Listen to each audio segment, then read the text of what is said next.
네, 7시 34분입니다. 마침내 제20대 총선에 적용할 선거구 획정 기준 합의서에 여야가 서명을 했습니다. 정치권 이슈도 많습니다. 새누리당은 안심번호 이거 그대로 갈 수 있느냐 없느냐 개파간 싸움이 상당하고요. 더불어민주당은 배달된 친전을 두근거리면서 뜯어보는 날이 오늘이 됐습니다. 국민의당은 공직자 자격심사위원장 안 맞겠다 이런 뉴스가 있었는데 전윤철 전 감사원장이 맞는 것으로 정리됐다고 합니다. 여러 가지 이야기하겠습니다. 대한민국 지식중심의 전계환 대표입니다. 안녕하십니까? 안녕하십니까? 네, 253 지역구 47 그 비례 이렇게 이제 결국 이제 결정이 된 건데요. 눈여겨볼 만한 내용, 없어지는 지역구의 특성 뭐 이런 거 몇 가지를 좀 정리해 주십시오. 간단하게 요약하면 일단 비례대표 7석을 줄이고 네. 지역구가 7개 늘어났다. 이제 네. 그 이야기는 지금까지 논의가 되었던 권역별 비례대표나 네. 또 의석수를 조금 늘리겠다고 했던 일련의 정치개혁 과제들은 완전히 없어지고 네. 여야 간의 300석을 유지하는 선에서 비례대표가 줄어들고 지역구가 늘어났기 때문에 네. 결국 헌법재판소에서 결정한 그 인구 상한선 하한선 기준에 맞춰서 지역구만 이제 결과적으로 늘어났고요. 예. 그러다 보니까 수도권에서 의석수가 이제 대폭 늘어나고 네. 광주, 전남, 대구, 경북을 비롯한 이제 그 농촌 지역에서는 일단 지역구가 좀 줄어드는 그런 결과를 최종적으로 냈습니다. 네. 금을 어떻게 걷느냐 그에 따라서 없어지는 지역구 그리고 합쳐지는 지역, 쪼개지는 지역 여러 가지가 이제 탄생하게 됐는데 인구 상하 그 편차 2대1을 맞췄는데 하한이 14만인가요? 그리고 그렇습니다. 네. 14만이고 이제 상한이 28만 명 예. 이게 맞춘 것이죠. 그 정의당도 입장을 좀 내놓긴 했더라고요. 어떻게 볼 것인가. 네. 정의당은 이제 어쨌든 소수 정당은 이번 논의에 빠져 있었고요. 그렇죠. 지금까지 이제 정치개혁 과제라는 것은 이제 예를 들면 호남 같은 경우에는 새누리당 국회의원이 구조적으로 나오지 않기 때문에 네. 어쨌든 투표하는 사람들이 있지 않습니까? 그 투표하는 사람들을 대변하는 비례대표 의석수를 늘려서 네. 똑같이 호남에서 새누리당이 나오고 대구 경북에서 야당 의원이 나오는 구조를 만드는 것이 네네. 지역의 소수자 의견을 반영하는 구조이다. 그것이 권역별 비례대표로 반영함으로써 네네. 정당의 다양성과 또 지역 여론의 수용 통로를 다양화해 줄 필요가 있는데 네네. 이런 부분에 대해서 거대 여당과 야당이 네. 자기들의 밥그릇을 챙기기 위해서 일체 이런 부분을 반영하지 않았다. 이렇게 해서 이제 반발하고 있는 것이고요. 네네. 실제로 이번 이제 그 선거구 획정 결과가 정말 우리 국민 참정권을 제대로 보장하고 있느냐 이 문제는 네. 이미 지난해 2월부터 중앙선거관리위원회에서도 개혁의 필요성을 계속 이야기했습니다. 네네. 왜냐하면 소수 정당이 이제 들어설 수가 없는 소선거구제에서 네. 거대 여당과 야당이 나올 수밖에 없는 이런 상황을 개혁해야 한다고 했는데 네네. 결국 선거 일정에 지금 이제 쫓기면서 막바지로 몰려 있는 상황에서 네. 어쩔 수 없이 비례대표만 줄이고 지역구를 늘리는 이런 네. 이제 최종 이제 결과를 냈다 이렇게 이제 볼 수 있겠습니다. 네. 결국은 이제 어디에다 투표한 분들의 뜻이라도 어떻게든 반영되는 것이 참 중요한데 그것이 이제 권역별 비례대표라든가 비례대표제를 손질함으로써 그게 가능했는데 그것을 돌아볼 시간적 여유를 스스로 잠식해버린 거죠. 1년 동안 떠들었는데 아무것도 안 한 거 아닙니까? 그러니까 이제 참 아쉬운 부분입니다. 이런 네, 부분은. 네. 자, 앞으로 이제 남아있는 일정은 그대로 가겠죠. 남은 일정은 어떻게 됩니까? 이제 본격적인 이제 공천 경쟁이 시작되겠죠. 네. 이제 공천 경쟁은 일단 당 내부에서 새누리당이든 더불어민주당이든 국민의당이든 네.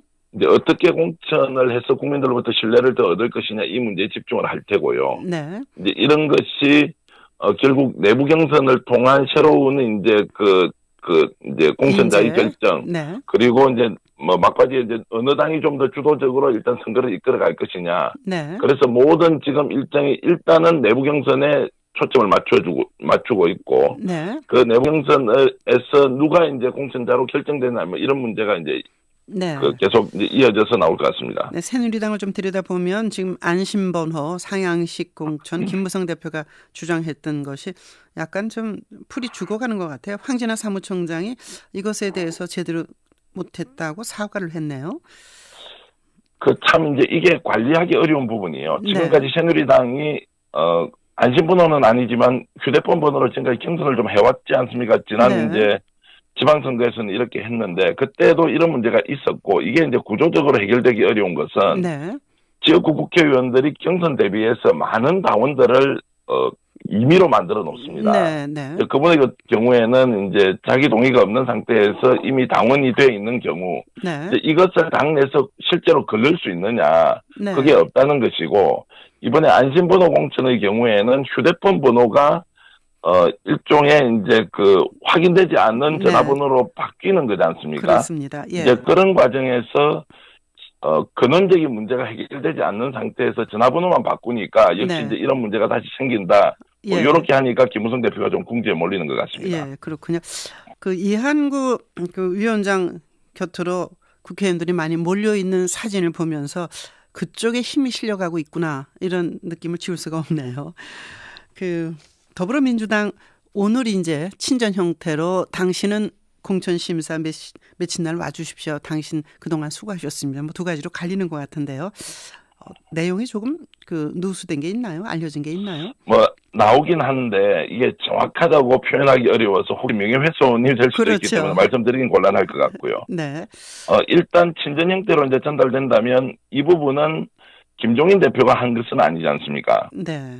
그래서 지난번에 문재인 전 대표 체제에서 만들어 놓았던 컷오프 명단이 이제 오늘 뭐 전달이 될 것이고 네. 일부 반발이 있겠지만 이것은 더불어민주당의 실질적인 컷오프는 아니다. 네. 왜냐하면 김종인 대표가 지금 공언하고 있듯이 네. 앞으로 몇 명이 될지 모르겠지만 지금 대체로 봐서는 최소 20명 이상이 추가로 네.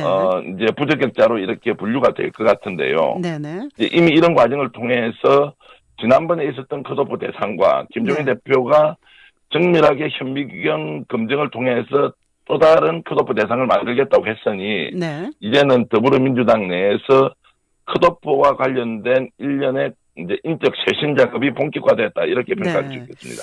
그 뭐 하위 20% 가운데 4명을 일단 컷오프 대상자로 발표했는데 그 중에 이제 문재인 대표, 최재성 의원, 김성곤 의원, 국민의당으로 간 신하경 의원 이분들은 다 이제 불출마 선언을 한 의원들인데도 이제 네네. 이게 들어간 거죠.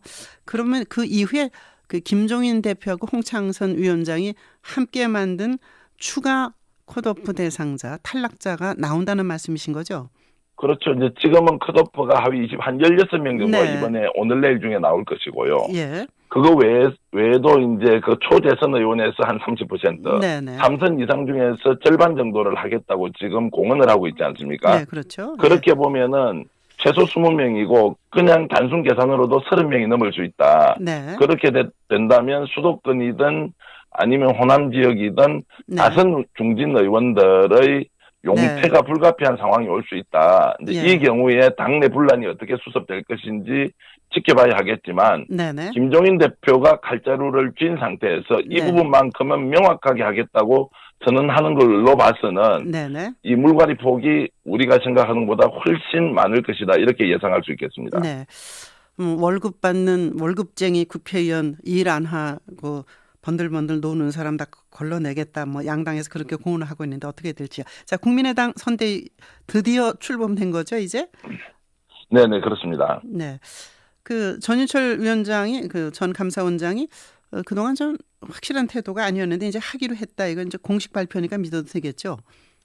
전윤철 위원장의 확실한 태도가 아니고 사실은 네. 당 지도부의 확실한 태도가 아하. 없었던 것이죠. 네네. 전윤철 위원장을 영입하면서 안철수 의원이나 천정배 의원이나 김한길 의원이 충분하게 논의를 하지 않고 네. 어떤 자리에서 어떤 역할을 줄 것인지 논의하지 않다 보니까 네네.